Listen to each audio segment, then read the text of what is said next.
di kabupaten. 6 bupati terpilih hasil Pilkada serentak Sumsel tahun 2020 resmi dilantik Gubernur Sumatera Selatan Herman Deru di Gria Agung Palembang.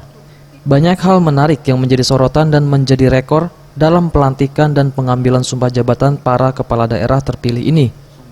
Di antaranya pasangan kepala daerah Oku Selatan Popo Ali Solihien Abu Asir yang memperoleh hasil kemenangan terbesar yakni 96,2% suara.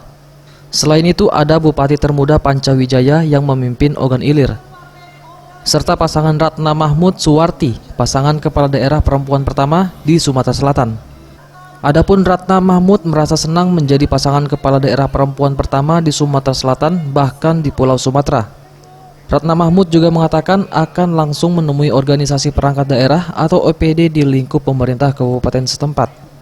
Saya sebagai perempuan pertama di Provinsi Sumatera Selatan sebagai bupati.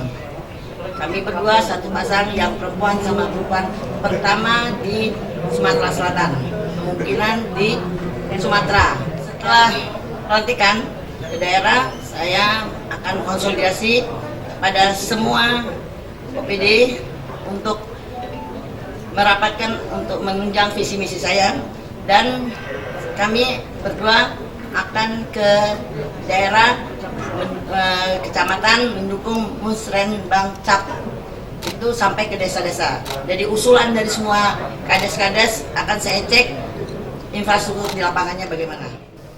SCPM Sriwijaya TV.